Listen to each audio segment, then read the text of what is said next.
What's going on, everybody? And welcome to Comics and Crypto, your source for everything collectible. We're here again with Sergio, Managing Director of Fanable. What is up, buddy? Good to see your face. Yeah. Thanks so much for having me, guys. A pleasure, as always. Happy to be here. Thank you for having me. Yeah, definitely. How was your weekend? Sorry, I missed you last week, Sergio. Yeah. I was not feeling so hot. I had some weird stomach bug, and I was face down in the porcelain palace. So yeah, it's so good. Is living in the bathroom for the weekend. Good time. Are you recovered now? I'm good. It was literally just like a one day, like like a few hours in the middle of the day. I just like couldn't stop throwing up for some reason. It was just I don't know, but yeah, feeling great. Meanwhile, I was in Vegas looking at the Sphere for the Wizard of Oz. That was probably the craziest thing I've ever seen, dude. It was unreal. Yeah. Oh, I saw stuff on Twitter about that. Like they even have things like flying around inside. Yeah, right? I don't want to ruin it for people because it's a cool experience and nice surprises, but it's a full-on immersive experience. I mean, the seats shake, things fly at you. It's a whole, and the way they presented it too. It's not like you're watching the movie. They completely re-rendered the entire film. Oh, wow. And it's nuts. Wow. Yeah. But they're using footage from the original film, right? Yeah. But basically, I mean, like when she's singing "Somewhere Over the Rainbow," you're just looking at basically one shot the entire time of her singing, and you're just immersed in the world because they expanded on the world, the worlds that were in the Wizard of Oz. Like Wizard of Oz was pretty close. All the shots are very tight because they didn't have the resources to create anything like they can today. But they expanded on it for this production, so definitely check it out, everyone. It's worth it if you're going to visit Vegas in the next few months at all, dude. Definitely check it out. Hopefully it'll be there in November when the fam is there.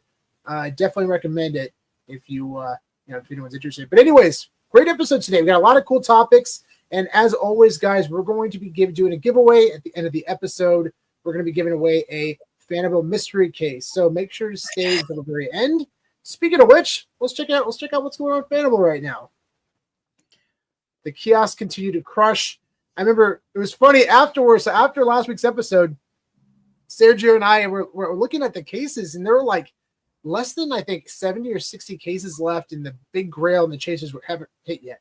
I got a little bit of credit in the account, and I was going hard after him, dude. I didn't land any, but it was funny because there was one at the very end. There was 17 left, and there was a chaser left, and I was waiting. I was debating about buying the last one. I was like, I'm gonna go one more time. Should I wait? Should I go? Should I wait? Should I go? Everyone was thinking the same thing. And then someone ended up buying it, and he landed. What was it? It was a 12 or 13 chaser book for the two. Yeah. I'm trying to think. Was it that Spider-Man 129 Punisher? Yeah, that's what it was. Yeah. And you had like probably a 10% chance of hitting it. It was nuts. So number 17, when there's 17 left, ended up getting purchased. And that was what I was thinking of getting, but I waited too long. And Steven Duarte, who landed the AF-15, ended up getting it. Good for him. I was so cool, so amazed. That was an awesome experience, like just watching the whole thing unfold. Didn't land any of the big chasers or grail, but it was cool to see people in the fam continue to crush it. So even though you didn't land anything, it was smart for you to go for cases that with those probabilities. Dude, that was nuts. I mean, even Sergio, because Sergio being part of the Fanable team can't come for the drop. So I was like, all right, buddy, I'm gonna do this. I'm gonna pull it up. I'm gonna let you watch this experience on my end. That's one of those times that I wish I was on the other side of things, right? I know, yeah. I'd be going for this stuff, just as a collector, but that was so intense. That was fun, dude. I had a really intense. Even though I didn't land anything, I had a great time doing that with you. It was fun that we had a chance to experience that. That was really, really fun.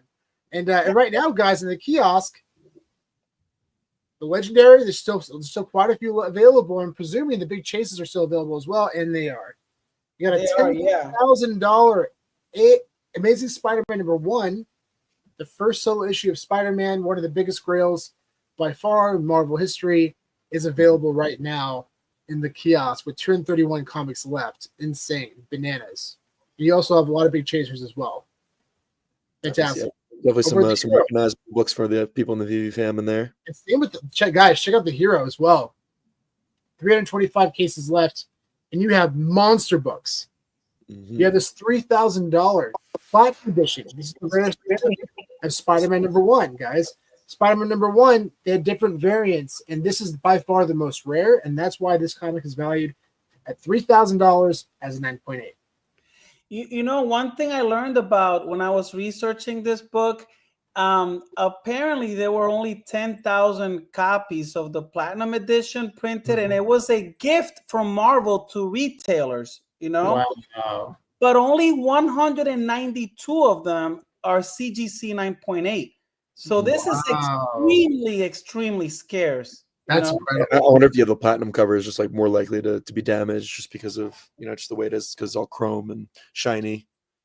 That's possible. That's possible. Yeah. Yeah. I mean, 10,000, because even back then, people were so probably just reading them and enjoying them. They didn't think about.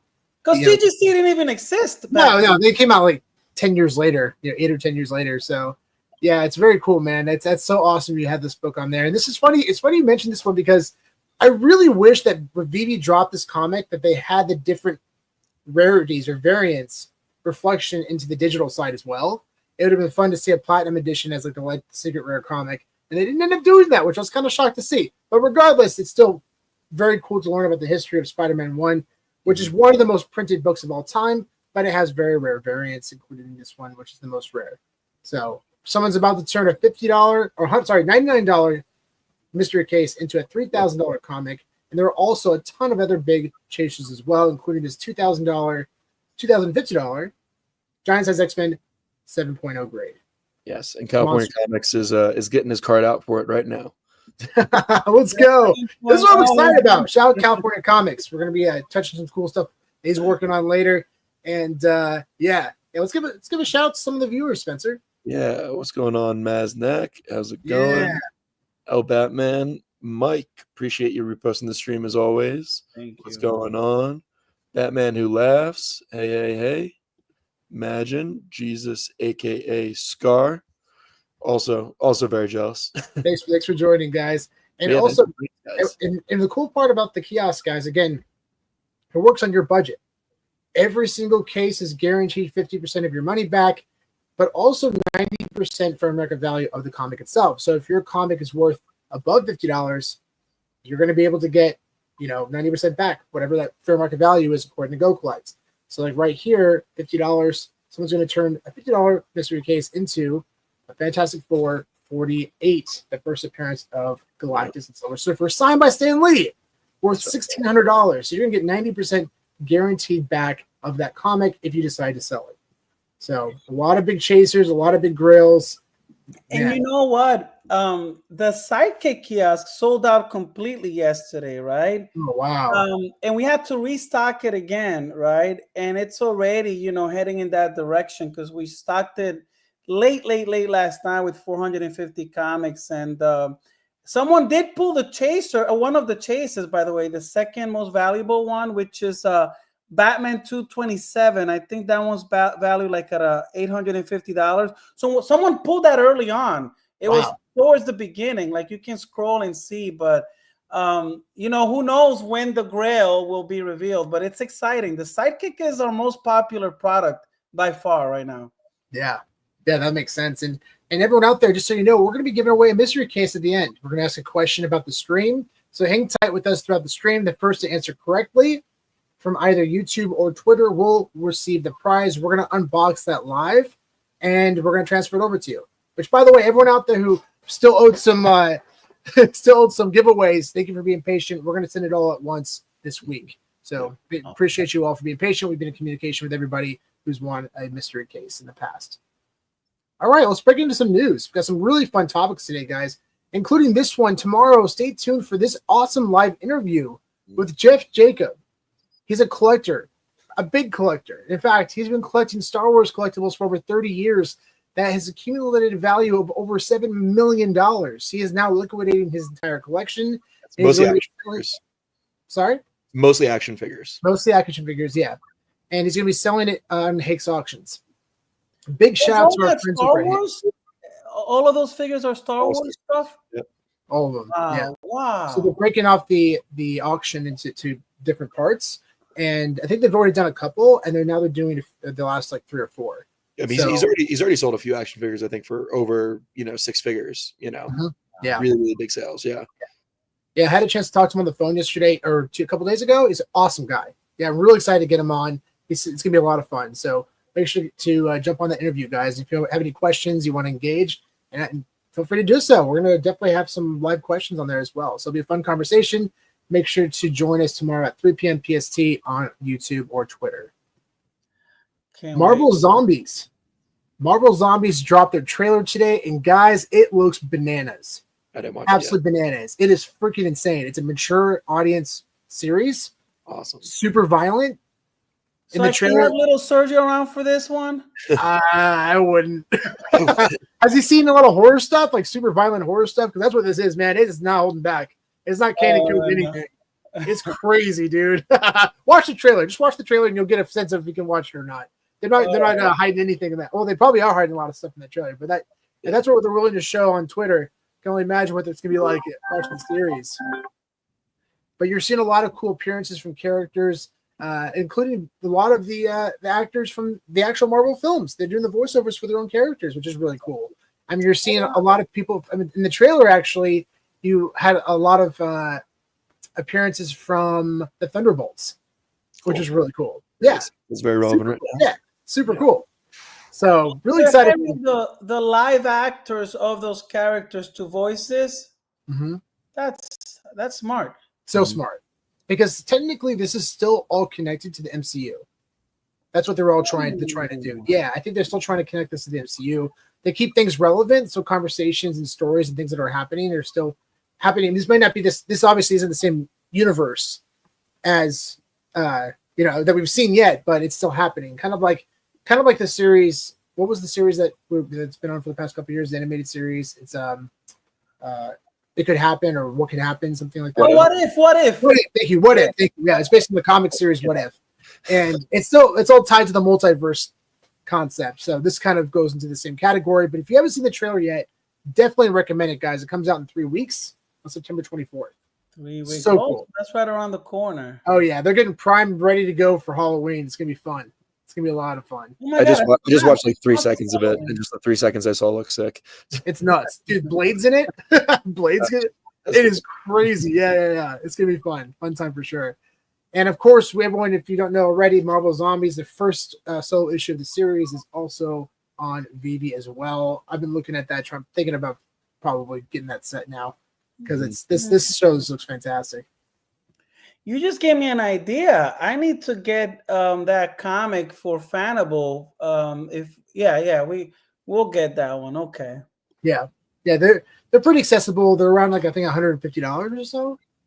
But yeah, they're as a 9.8, so they're affordable. And there's also, I think it was Ultimate Fantastic Four #1. That's actually the first appearance of Marvel Zombies. However, the first solo issue is considered more valuable because it's literally the Marvel Zombies brand on the cover, and that really does a big difference. It really brings a lot of value when you have the first appearance characters or the characters themselves on the cover. So that reminds me of Incredible Hulk 180 versus 181. 180 doesn't show Wolverine on the cover, even though he makes his first appearance on the last page. But 181 does, so people value it more, right?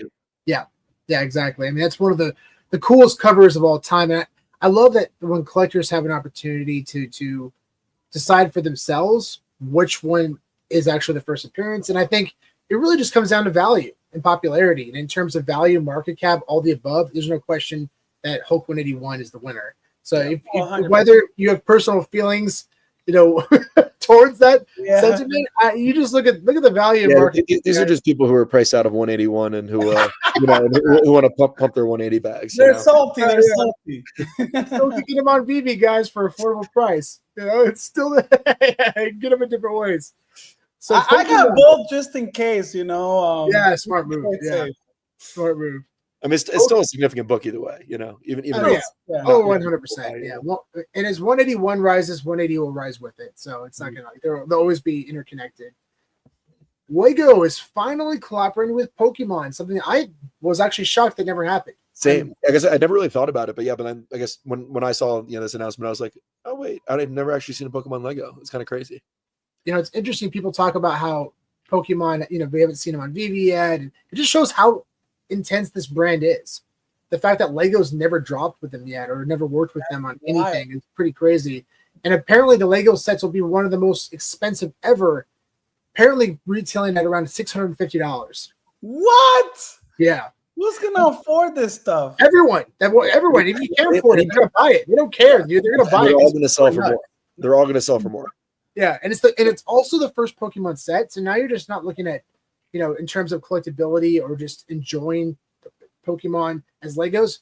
You're having people who are going to come in and try to flip this or even invest in it as a sealed case. So I mean, it makes sense. It makes sense why people are going to go nuts, and they probably recognize that too.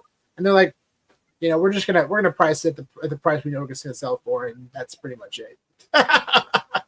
It makes sense. It's nuts. I mean, there's a Star Wars set coming out apparently this year too. That's going to be around $1,000. Oh wow! Oh my lord! And I think it's a massive Death Star. I believe. Yeah, so, people love Lego. They're gonna buy it. They love Lego. Crazy. They love Pokemon. It's crazy. It's not going to stop. The one thing I wonder is like, okay, great. You build it and everything. How do people find room to store all this stuff? That's the crazy. My friends who are super into Lego, they have whole rooms in their houses dedicated to it. They literally have display rooms, and when they buy two, because they buy one set to keep sealed and they buy one set to build. Oh, is that to basically flip it later on because it'll gain value? Yep. So they basically get it for free eventually. Yeah. That's kind of the hard part too, right? I mean, that always worries me about building massive sets for Lego. I mean, if something happened to that room, years of hard work would just disappear instantly, and it's so fragile.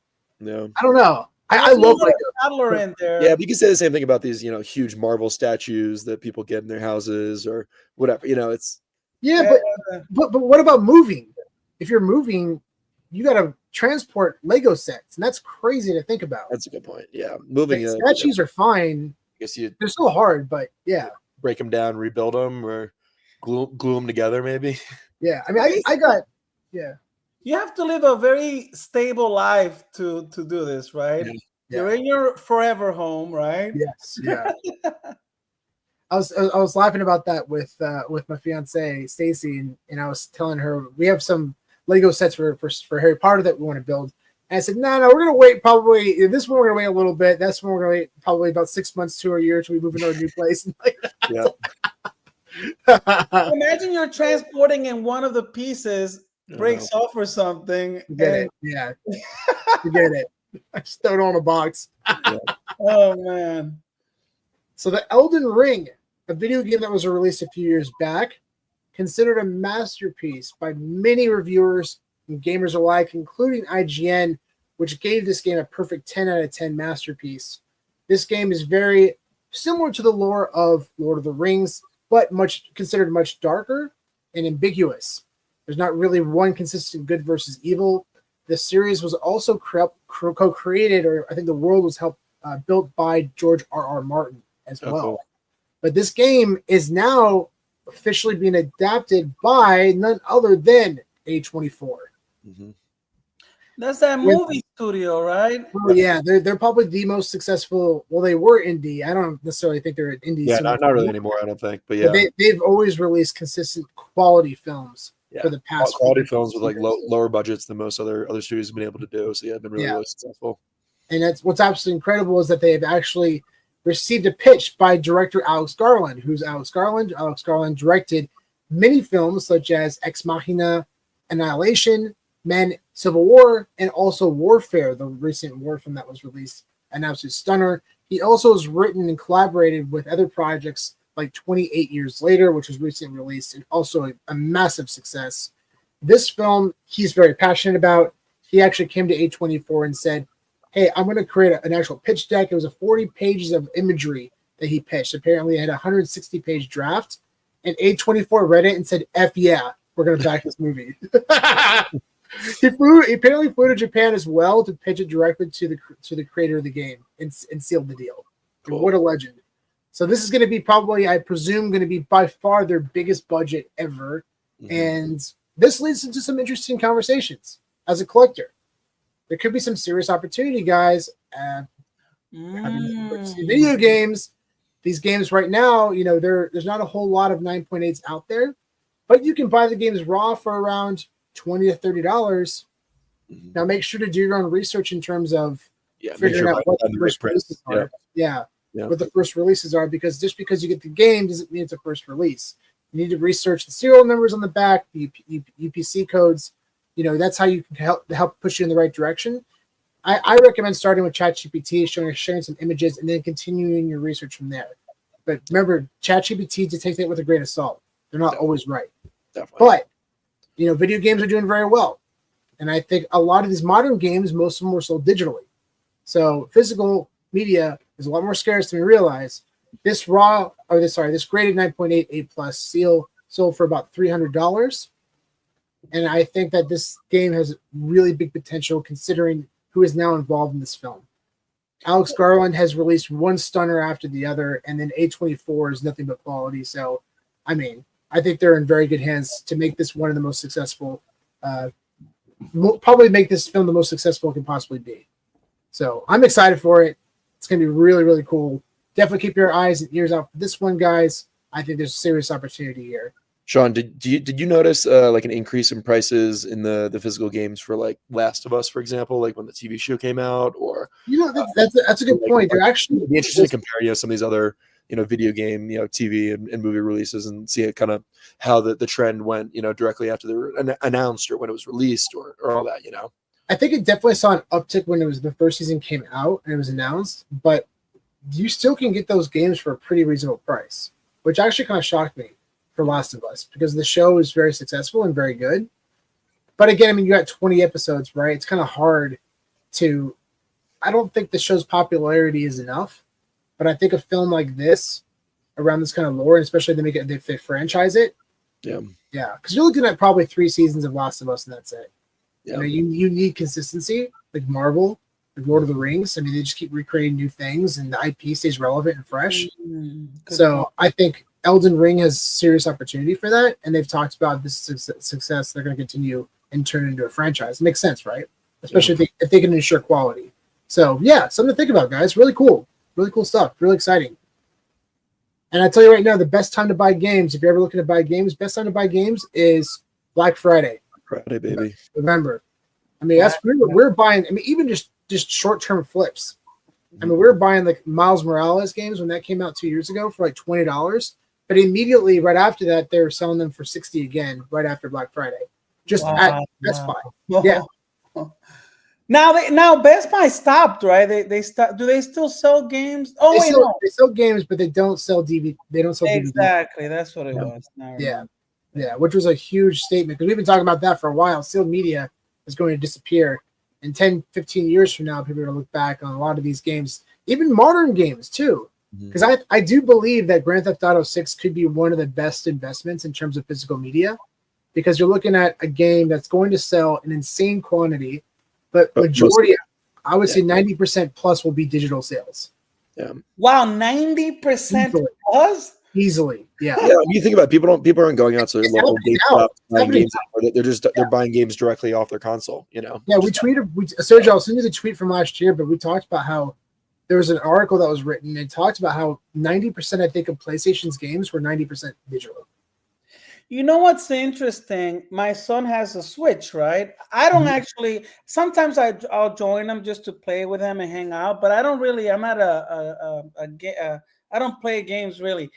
But I noticed that I started going into buying the digital downloads instead of the physical, because sometimes the physicals get lost and I'm like, well, there goes $60. But if you download it, it's always there. So in my mind, I prefer the digital over the physical because of that.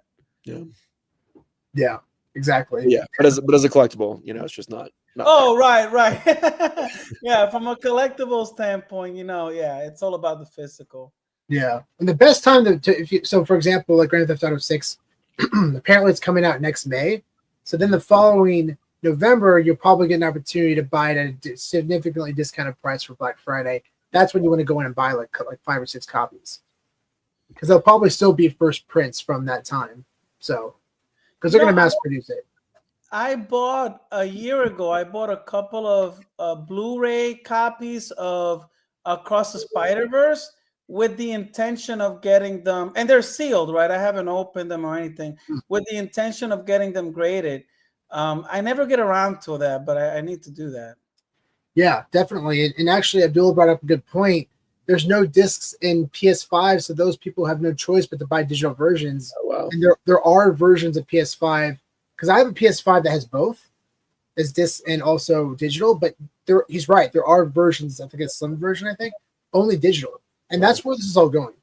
Games are going. It's going to only go digital. So that's why, again, physical media is collectibles. Games are very consistent in terms of value. They've absolutely crushed. Even modern games are selling for significant prices. And I think outside of VHS is still doing pretty well, but it's still going to take longer time, I think. But video games have already caught up and have been continued to show consistency. And I think that also media is going to do well. I mean, we see cassette tapes and CDs still sell for a lot too. I mean, there was some cassettes that sold for 10,000 plus recently. Mm-hmm. So yeah, it's pretty wild. Yeah, great point. Thank you for bringing that up. Stacker. Oh, sorry. No, go ahead, Sergio. Go ahead. No, you know, this whole thing, physical versus digital, you know, I have a feeling that in 10 years, most comic books will be read digitally because comic book stores continue to close up shop, right? And then publishers have to increase the price, right? Because they do smaller print runs, but they still have to make money, right? Yeah. And I wish that I knew how many people actually use like Marvel Unlimited. Like how many subscribers do they have, right? And is that going to be sort of where people move into eventually, right? Yeah, it's interesting, right? The whole debate over Marvel Unlimited. It's very much similar to the idea of, you know, you have Netflix, you can stream, and you have unlimited access to material, but if they closed that outlet, you lose all access. You don't really have ownership. And even actually, it's interesting, Christopher Nolan has come out and talked about that recently. He said, buy physical media because you don't have ownership over digital media. Because even if you buy certain digital media right now through like Apple TV, you still don't really technically own it. You know, you're still like technically paying to rent it lifetime. But it's true because there's actual shows that there was one show specifically I've talked about a few times on the channel, but there was a show called Prop Culture, and it was about this guy who would travel around and meet people who own movie props from very famous films and then show the movie props to the actors, like Who Framed Roger Rabbit and Pirates of the Caribbean. It was an amazing show.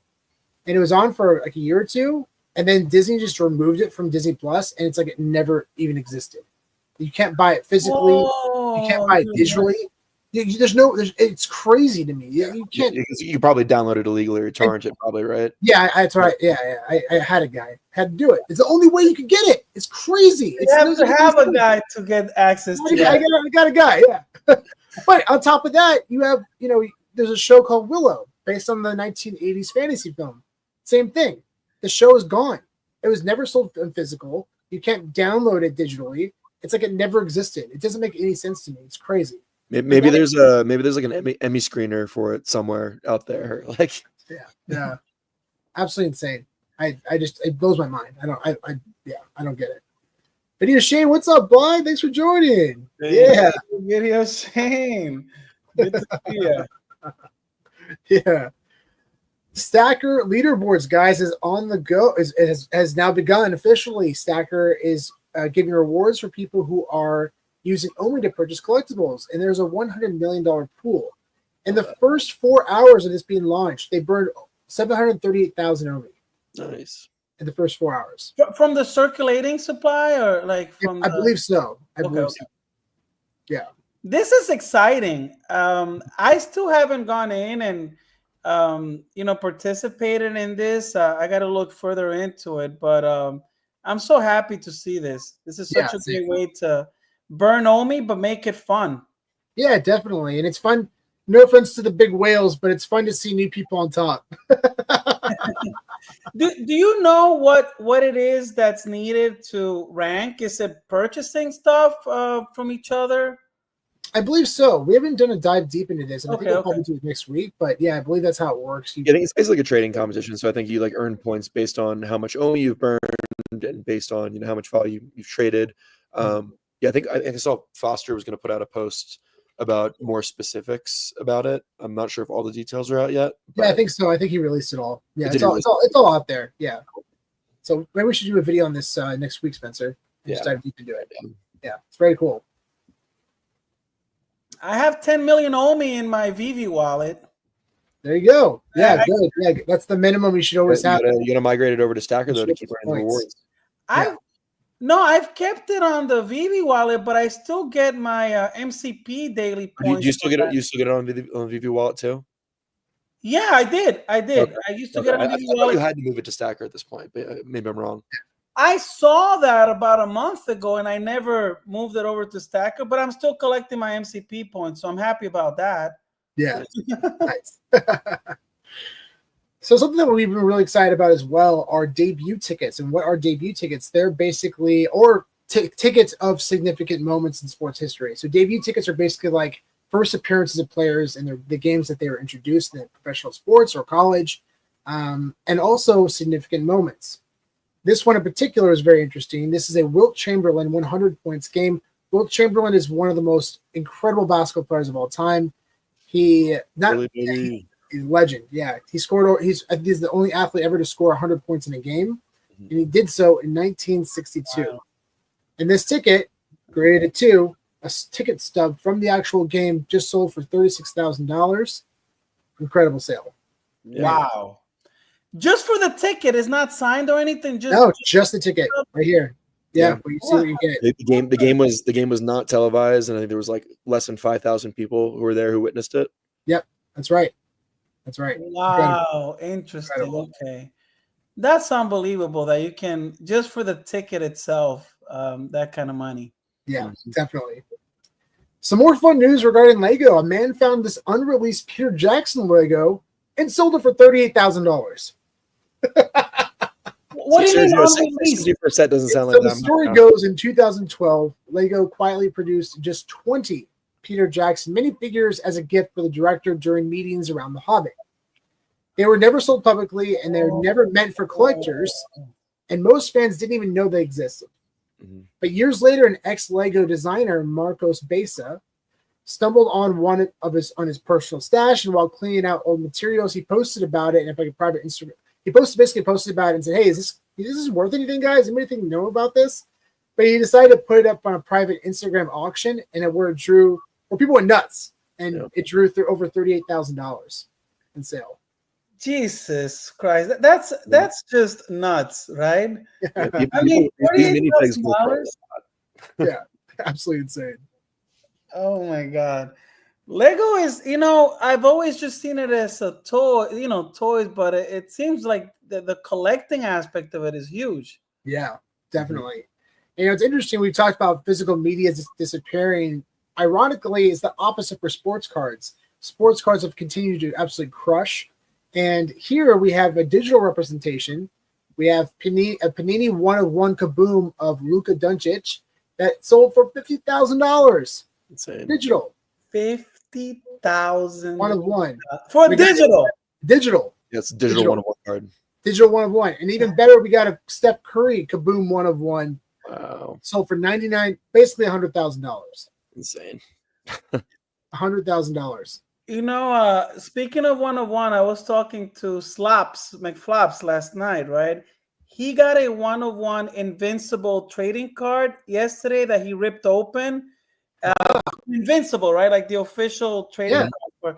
And he got a 1/1. And I have no idea how much it's worth, but it's pretty cool. It says 01 out of 01, and I'm like, wow, that's crazy. Yeah, I have no idea about popularity of that game, but yeah, I mean it's obviously a popular IP. So, Invincible? You mean the show? The show, yeah, the comics too. Yeah. So they have trading cards you made for for those. Yeah. Well, I mean, depending on who it's sold by and he sent the picture of the 1/1. Is it Topps or what brand is it? It's called Keepsakes Collection. It's an officially licensed trading card. Keepsakes Collection. Cool. Yeah. That's really cool. That's awesome. Yeah, 1 of 1, invincible. That's nice. Oh, yeah, That's it. It's not mine. Yeah, that's awesome. And guys, everyone out there, if you're joining us, make sure to hang tight because we're going to be doing a giveaway at the end of the stream. We're going to be giving away a mystery case by asking a question from the stream.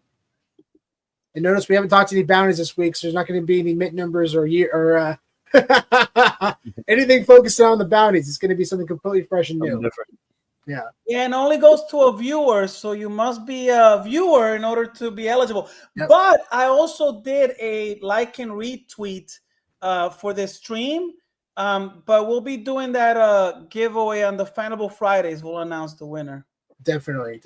And we're about the halfway point right now, guys, so we're going to take a quick break from our sponsor. This video is sponsored by Fanable. Fanable is changing the game, combining physical collectibles with digital ownership. Send in your graded comics, cards, video games, VHS, and action figures to be securely stored and insured in a Brinks vault for free, while maintaining full control of your collectibles through blockchain technology. That's right, free shipping, free storage, free insurance. Grab a mystery case from a Fanable kiosk at your shot to unbox a grail, or cash out instantly with their 90% buyback option. It's fast, it's fun, and it's a whole new way to open packs. One collector turned this $250 mystery case into an amazing Fantasy 15 worth $20,000. Secure, manage, and monetize your physical collectibles all in one place. You can download the Fanable app on iOS and Google Play, and also go to fanable.io. So like we mentioned earlier, sports cards are going absolutely bananas, and last month another record was broken. Collectors have spent a record $416 million on trading cards last month alone. Wow. Last month alone, $416 million. It doesn't stop there.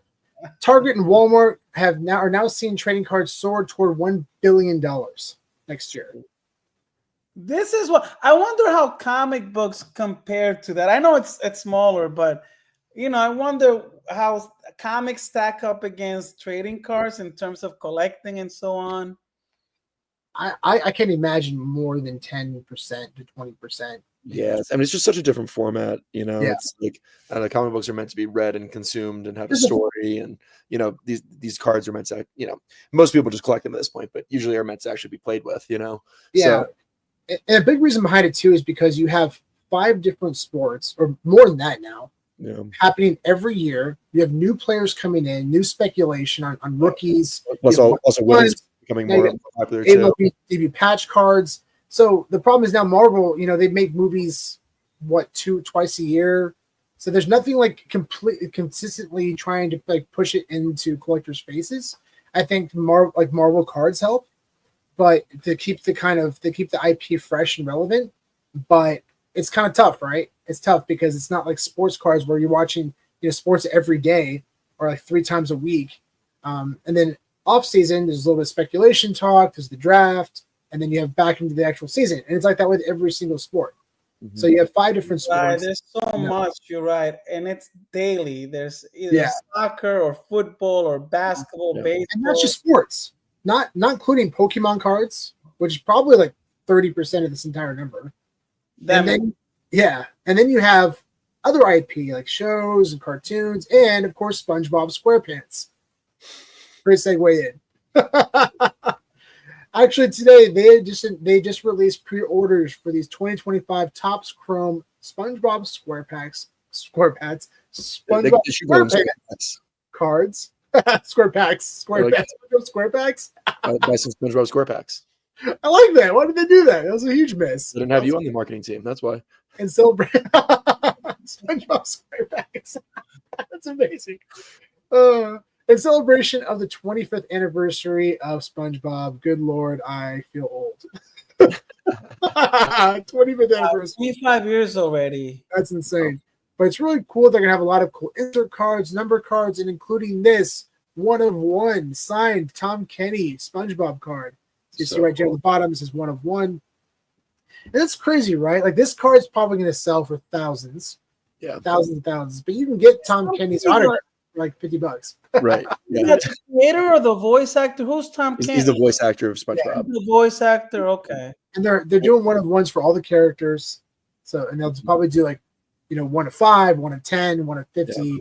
Yeah, et cetera. signatures for the voice actors. Yeah. Yeah, Yeah, exactly. we got to see Tom Kenny perform. Actually, he's a band that I guess he's like a cover band that he plays with in LA, and I think it was at LA Comic-Con for one of the big events. His band played, and when he sings, you can hear the SpongeBob in his voice. And he even played some SpongeBob. He played some SpongeBob songs as well. Yeah. That was fun. Yeah, we were there with VeVe Magic and Stacy there and Kev. It was a good time. That was fun. It was a really fun event. Yeah, it was really fun. It reminds me of Jack Black. I hear that he does performance, like just playing. Oh yeah, right. Well, yeah. In his band. He has his band Tenacious D. Yeah, Tenacious D. They've been around for time, years. And Kyle Gass. Yeah. Does he still do that? Because I'm thinking, wow, a star, an actor like Jack Black, being able to just go to a bar and see him play, that's crazy. Yeah, well, they definitely were performing a lot, but unfortunately, Kyle Gass made some political comments on stage and just destroyed the band. So, don't know. No. Yeah, I mean, they released a couple different movies too. You know, with their music and Tenacious D, The Pick of Destiny. Yeah, it was great. It was great. Oh, and then they had, I forget the second one's called, but they had a cartoon one that they released. It was like 2018 or something. I went live. I saw them in concert live. They performed it, and they basically put the whole movie up behind them. So we watched the whole movie, and they performed the music while the movie was there, and they did all the voices and stuff, like the whole thing live. It was super cool. That's awesome. That's awesome. Pretty cool. Yeah, and everyone out there, also it's fun to see the WNBA start to crush in the sports card market. I've never seen anything like this, and the past year or two has completely flipped to 180 in terms of collectability. Yeah, it's not just the one athlete that we're going to get to in a second, Caitlin Clark, but we're seeing other athletes as well doing very well in terms of collectability, including this Angel Reese, who's considered one of the best players in the league. This one of one green kaboom sold for $32,700. One of one. Wow. Isn't this the one that had an issue with Caitlin Clark? They've gone into a tussle before. Yep. Yeah, they got. I think it was more tussles in college. I don't know if it's translated. Oh no, there's definitely been beef recently too. Well, there's been a lot of beef with Caitlin Clark. People are out to get her for sure. Yeah, I've definitely seen clips of the two of them, going at each other. Yeah, I've seen those on Twitter. Yeah. And another record sale. Why not? Let's keep it going. Tim Duncan. Tim Duncan, precious metal trading card. This sold for $228,000 in the Fanatics Premier Auction. And now this is an all-time record sale for any Tim Duncan card. Incredible. Oh, an 8? Yeah. These ones are very difficult to grade for the reasons that, Spencer, you mentioned earlier. The foil is very difficult. Like Derek Jeter's rookie card, his 1983 Upper Deck, is a foil card, and it's only like I think a dozen Gem 10s. Yeah. And those sell for like $300,000-$400,000. This was also released in 1997 too. So it's an older card. Yeah. Yeah. Not super old, but relatively. Yeah. We gotta start showing comic book art sales as some love here, because Heritage Auction is always selling those, and my goodness, those sales are absurd. Yeah. Like some of these, some of this the bids are already insanity, right? Yeah. But when it comes to trading cards, I'm a fish out of water. Well, don't worry, we only got a couple more left. This Caitlin Clark rookie card sold for $500,000. This is the second highest sale for Caitlin Clark card ever. This is a very expensive pack of cards. This is known as the is this actually no, National Treasure? This is National Treasures. Okay, this is a National Treasures pack. These packs sell for like anywhere between $2,000 to $5,000, sometimes even higher if other things are speculated haven't hit yet. But I mean, there's some National Treasures packs that sell for $10,000 to $20,000. You get one card. It's nuts. So wow, another impressive sale. And of course, let's keep it going. Last one. I think it's the last one. This is a crazy story. So the 2004-2005 Panini Sports Lionel Messi rookie card sold for, as a PSA 10, sold for $825,000 in a private sale through Golden. And this happened during National this year. This set the record for the most spent on this particular Messi grail. And just crazy, just a couple of years ago, like 2 years ago, this card sold for $266,000. $266,400 to be exact. However, I think it was 2 days ago or 3 days ago, this exact card sold privately again for $1 million. Oh. Wow, man, $1 million card. that is crazy. $1 million. Yeah. Insane. Absolutely insane. Lionel Messi. He's the GOAT. What are you gonna do? Do you know how many PSA 10s there are of this card on the census? I presume not many if there's $1 million. I don't know. I was trying to look up the stats for that, but there's not gonna be many. Yeah, that makes sense. Definitely not many. I mean, for context, there was a Michael Jordan card, which I realize we haven't tweeted out yet, but you know, there's Gen Mint 10 they sell for around 250,000. However, Beckett and SGC, they do like a pristine 10. Mm-hmm. So they don't just do like a Gen Mint 10. They do have a Gen Mint 10, but then there's something above that called pristine 10, which I personally didn't realize SGC did that because I don't see them very often. But it's basically a gold label. And a Michael Jordan card, a pristine 10 Michael Jordan card, just sold for $500,000. Wow, it's like almost double what they go for. Almost double. Exactly. Yeah. Insane. This is so wild. Yeah. A lot to take in. This is absolutely nuts. All right, guys. So we have some really big news. We're excited to break this. There is now going to be a digital grading company. It's called DGC. Digital Grading Company. It is co-founded by Cali Comic Store. Yeah. I love that guy. Yes. Love Cali Comic Store. Huge shout out to him and all the hard work that he's done. He's an incredible content creator, and he's taking this further into diving into the world of digital grading. And I really, you know, we've been through this process before, and it was very traumatic for us. Glad we're not doing it again. Yeah. And I just appreciate the quality of what he's done so far. And it's really, really exciting to see more news come out on this. Yep. We also have some more visuals. So this is essentially what it looks like. They're going to have different labels. Let's see here. So here are the different categories. So you have blue is historic, which means a date relation to publication, release, first appearance, franchise, and series. Okay, that's pretty cool. So it'd be like a publishing year mint. Publishing year mint, yeah. So key is red, which focuses on like key events and publishers, actors, artists, writers, and directors. That's pretty cool too. Yeah. Green labels are covering low and high editions. So like first public mint and random mints. Does that include, I wonder, like year of publication? Oh, that was the previous one. That was that's historic. Historic, yeah. Okay, got it. Yeah, so this would kind of cover other numbers outside of, you know, the historic number, you know. Yeah. And then you have green labels. Like 154. Yeah, so like this is low and high editions, first and last public mint, the random mints. Fancy. This is interesting. Pink. Focuses on sequential numbers, binary numbers, palindromes, repeaters, bookends, and anagrams. That's cool. And there are a lot of people do collect those. There's a lot of value in that. Yeah. It was interesting because I didn't even think about this, but it was a specific type of palindrome that I have for our collection. There's only like 3 or 4 out of like the thousands in the collection that have that number. Or it's like a specific type of palindrome, which I didn't even think about that, but ChatGPT told me. I was like, that's a cool looking number. I want to get it. But yeah, it's really fun to see how rare some of these palindrome and repeaters can be. Mm-hmm. And then you have purple, which is a franchise related to meaningful landmarks, numbers, and Easter eggs. Very cool. And then you have a black label, which is for the blockchain purists. So first to be minted on the blockchain, plus low and high minted editions. Very cool. And they're definitely blockchain purists. Mm-hmm. Oh, definitely, yeah. And then first edition, which is exclusive category for the first edition mint. So mint number 1, is that basically what that means? That's what I think.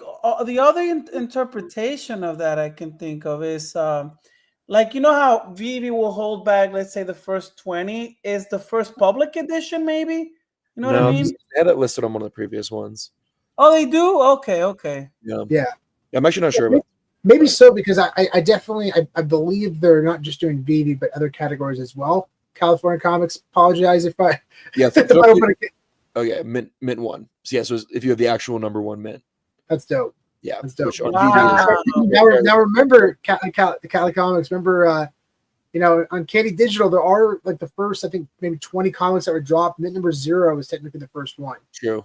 Yeah. Something to keep in mind. But this is just really exciting, super fun to think of mint numbers this way, to get the conversations going. This is something that we hoped that would happen when we originally did it, and it just created a whole fiasco. But you know, now that the dust is settled, and it did very well, by the way, guys. Like everyone out there, but stuff we did ended up doing cherry charts. There were over 100,000 downloads. Yeah, Wow. It was really cool. Mm-hmm. I think it was close to like 150,000. Yeah. Yeah. That's I remember cherry charge. Wow, that was like years ago, like 3 or 4 big years shout out to ago. Brendan Cherry. He's such a good guy. We definitely still chat, stay in touch. He's a wonderful person. Wonderful person. Question: do we know if this is also for collectibles, or is it like or comics? Is it digital collectibles and comics? So I believe it's starting with comics, but I think the idea is to move on to other types of collectibles as well. Yeah. Sounds like we got to get some DGC on for an interview. No, but yeah, it's definitely starting with comics for sure. It's interesting too because they're saying, so this is kind of the details of their tweet. We grade per comic or collectible variant, and there'll only be a maximum of one 10.0 for each category. Mm-hmm. Wow. Wait a second. I own the edition number 1 of the Spawn digital collectible, the very first Spawn from McFarlane Toys Digital. I have the first one, the first mint. I'm wondering if that's also, are these just for VeVe collectibles, or is that also? So I think they're going to do comics and maybe other collectibles on different platforms. In terms of outside of comics, are they doing actual like figures? I don't know yet. I'm sure the plan will be there eventually, but the thing is, comics are way more standardized, so that makes sense. For setting up a system to efficiently grade a lot of these things, right? I think it makes more sense to start there and then move into other things that are less standardized. Definitely. But, yeah, we'll definitely get an interview with DGC very soon. That would be awesome. And we'll be answering all these questions.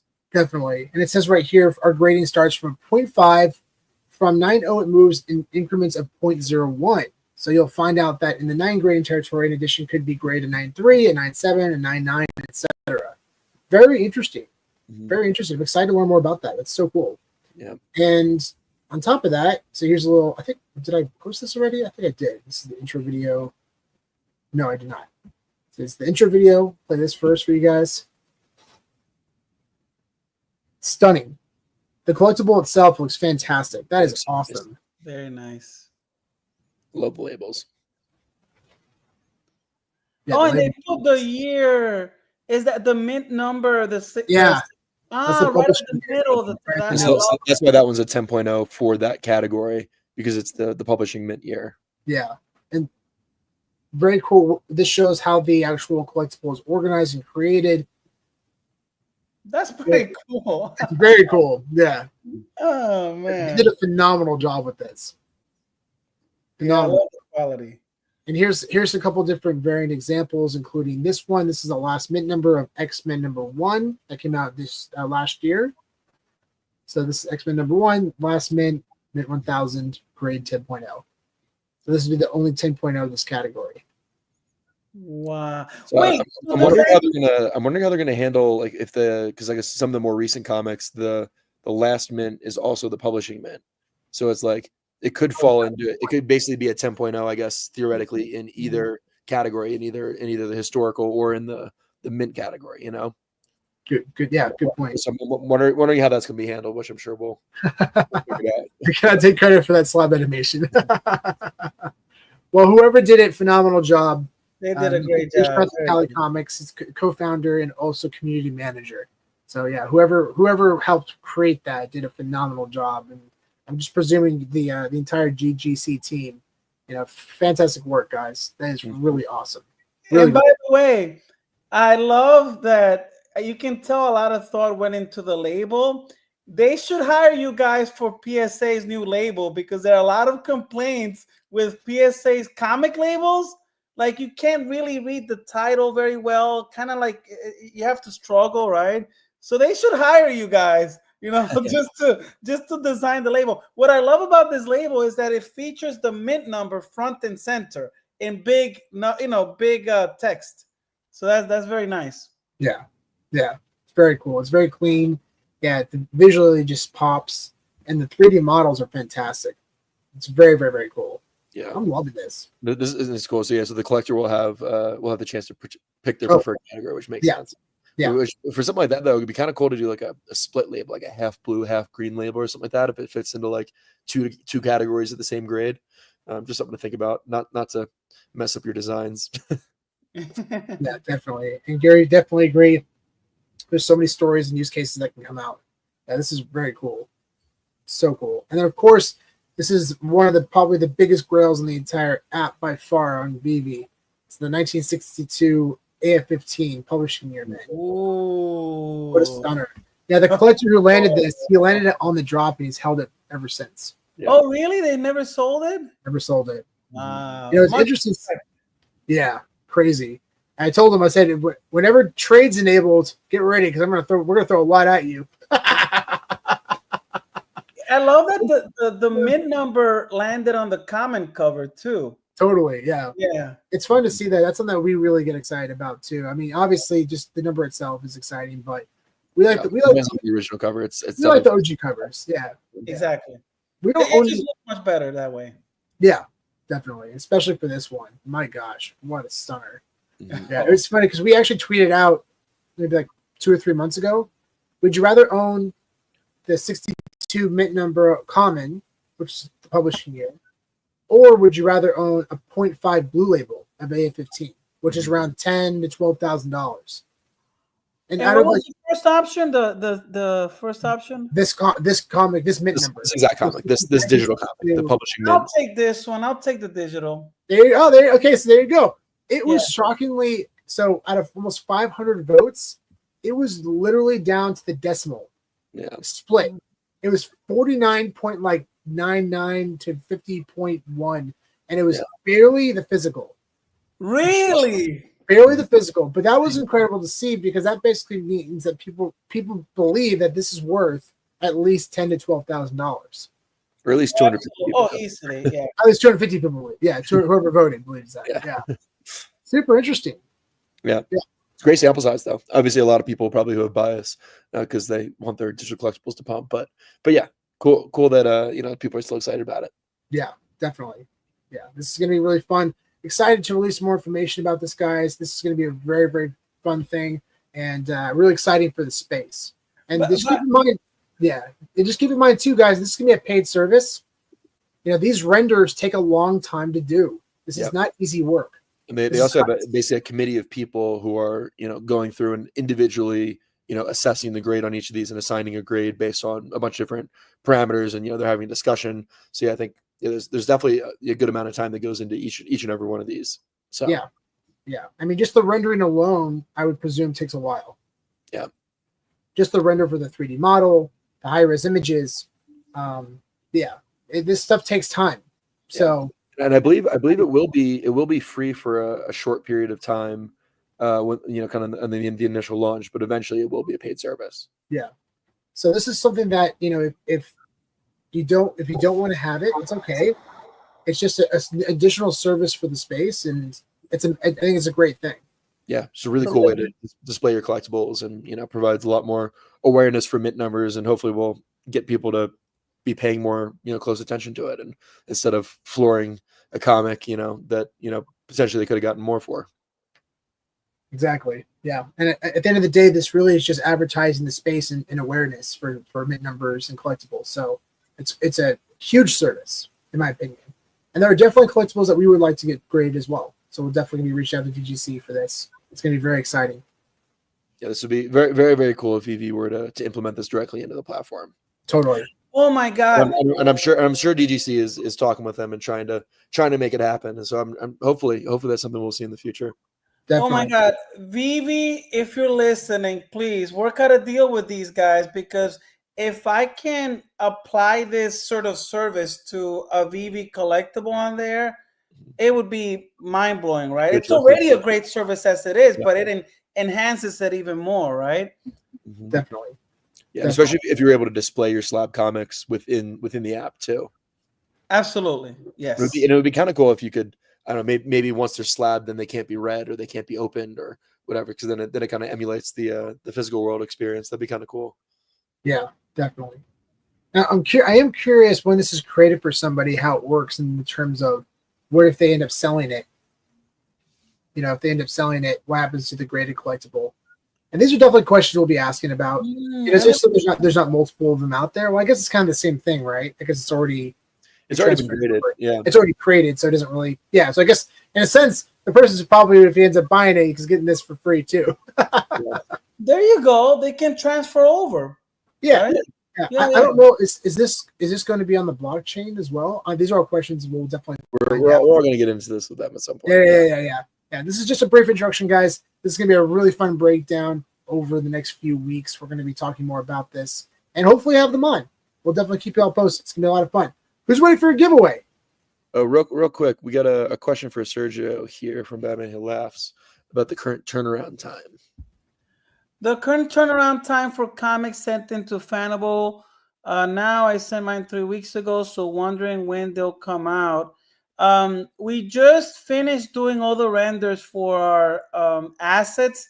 As you guys know, maybe you guys don't know, we did a transfer from Brinks New York City facility over to Texas that was finalized about a week and a half ago, and we had a backlog of assets. So this week it should all be finalized for the user submitted assets. But normally, once it arrives at the facility, it should be done within a week typically. But this is an outlier of the past few weeks, guys, and I apologize for the delays. And I did mention this before. If you're encountering these types of delays, let them know. You'll get a free mystery case, or we'll waive the shipping fee.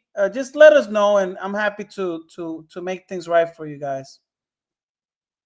Appreciate that. Just tell them Sergio said something on the Comics and Crypto stream to make it right, and I'll take care of it. Awesome. Yeah. Awesome. Thanks, Sergio. So we'll give you the option. We'll either refund your shipping cost, or we'll drop you a free mystery case. Wonderful. Mm-hmm. And California Comics confirms. BG Spencer. Excellent questions. Answers coming this week on our DGC socials. Great. Fantastic. Thank you for letting us know. We're excited to see those. Yeah, everybody, if you're not giving DGC a follow yet, definitely make sure to start doing that so that you can be updated and all this stuff. Yes, 100% give them a follow at DGC Grading. I'll pull up their social real quick. Yeah. Give them a follow, guys. At DGC Grading. Follow them, yeah. Give them a follow. Very cool. All right, who's ready for a giveaway? Yeah. Let's see. Who's ready for a giveaway? All right. So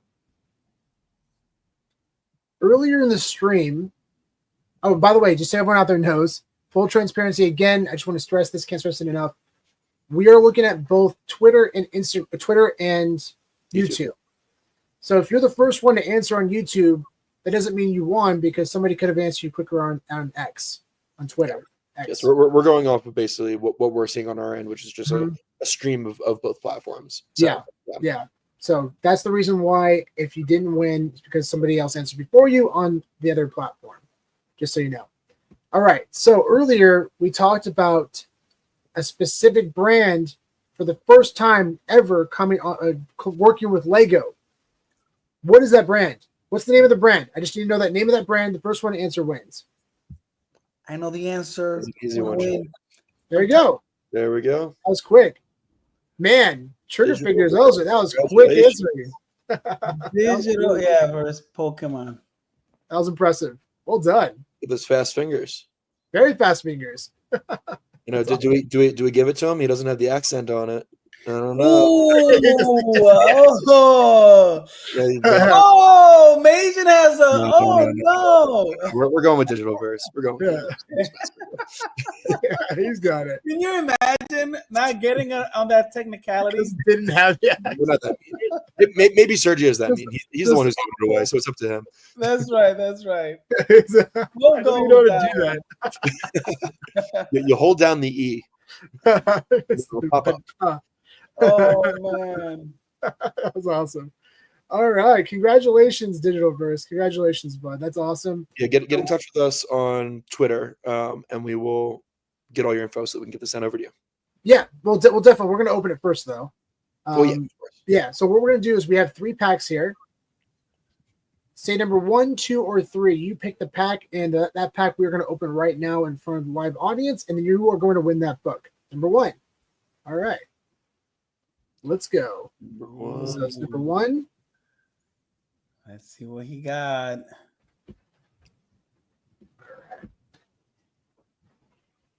5918. Hey, that's my lucky number. Oof. Let's go. I'm sure that you're working on here.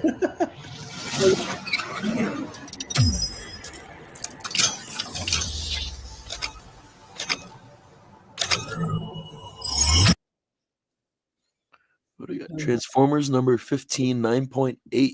Nice. Yeah, that's a solid one. Okay. Yeah. Very Nice. cool. Cool comic. Congratulations. There we go. Congrats. Hopefully you're a Transformers fan. What's the buyback on that one, Sean? Take a look. Buyback. There you go. Oh wow. Okay. Nice. Very Not good. bad. Yeah. So That's yeah, so actually more slightly than above retail. Yeah. the case. Yeah. Yeah, that's on the higher end, dude. Yeah. Yeah. Yeah. Oh, wait. So if I transfer it to him, can he do the buyback? No.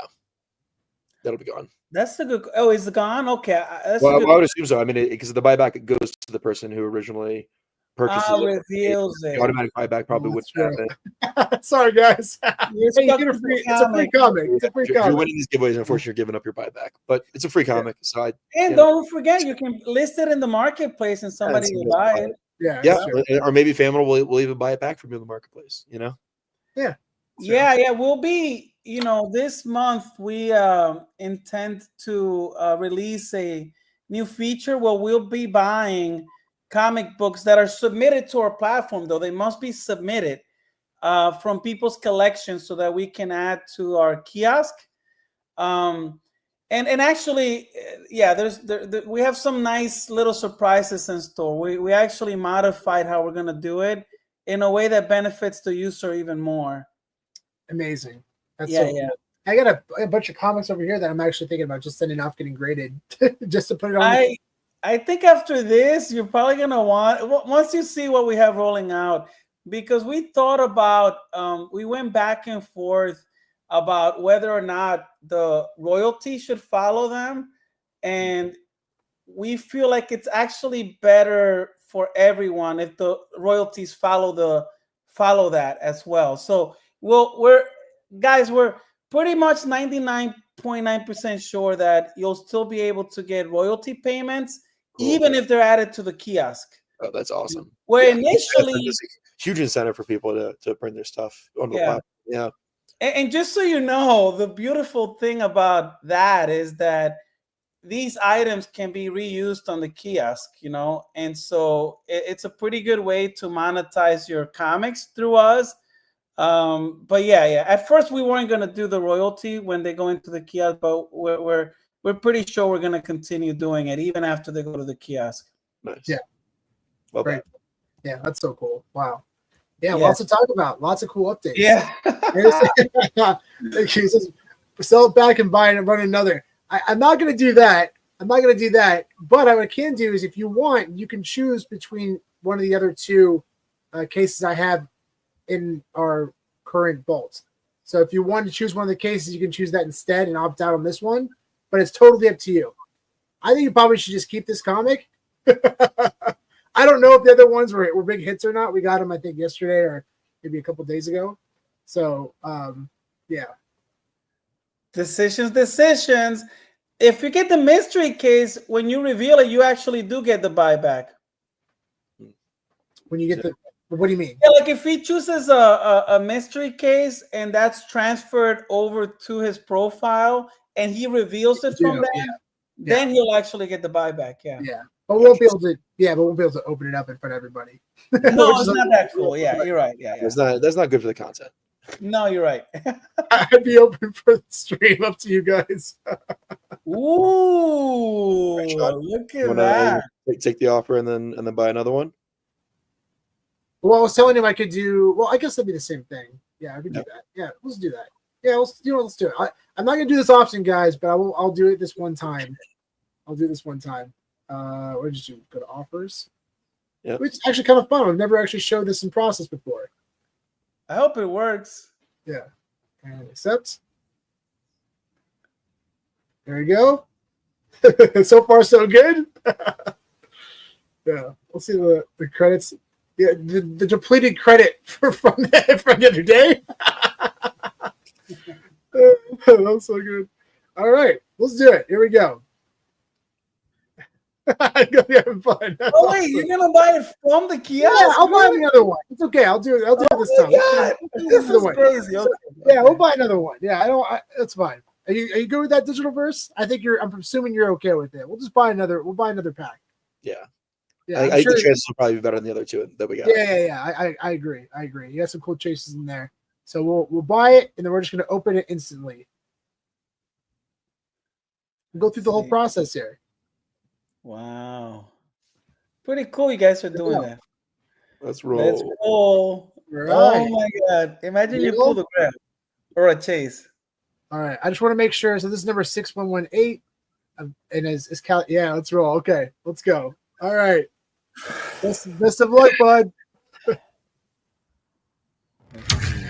go. Come on. Go on.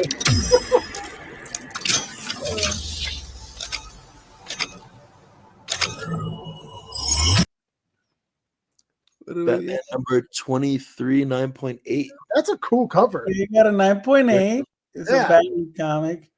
I wonder what the buyback offer is on that one. Let's see if the dope cover. Regardless, if whatever the buyback is, I would say I would personally be much happier with this comic. I was gonna say I like this cover better than Transformers cover. Yeah. It's super dope. Super dope. All right, moment of truth. 47. Oh, not bad at all. Pretty good luck. Yeah, that's pretty good. That's pretty good. All right, so we will send you that Batman comic then. First. Roll again. Let it ride. Roll again. Yeah. Keep in mind, Sean is losing $5 on each. I didn't lose a credit every time. Oh my god! But if you want, Fanable's got to take their cut. So yeah, I will say if you want to keep this comic, we'll send it to you. But if you want to take one of the two in the vault, I'm happy to do that too. Otherwise, if you want to keep this one, I can just send this one to you. Let us know digital verse the next minute or so, and happy to do that. Yeah. Oh my god, this is wild. Close today. Yeah, not bad at all. Not bad at all. For the stream. You know what? No, let's sell it back again. Let's do it. Let's keep this going. Yeah. Oh, I love this. Accept the offer, Sean. Huh? Oh yeah. All right. So I think he said he was down. Yeah, I'd open another. Okay. So we're gonna sell it back again. And this is purely donation at this point. And guys, just full transparency, I'm not going to do this every single time, but this is fun, and he's getting close enough. So we'll do the buyback offer. This is wild. For the stream. For the stream. GLGL. All right. So good luck, Digi. All right. We live once, right? Let's see. Next thing you're up for sure. It has to be. Oh my god. Let's see. Wouldn't it be crazy? Oh my god. This will be wild. Oh. Here we go. 5566. Cool man. Not bad. Let's go. All right. Let's see. What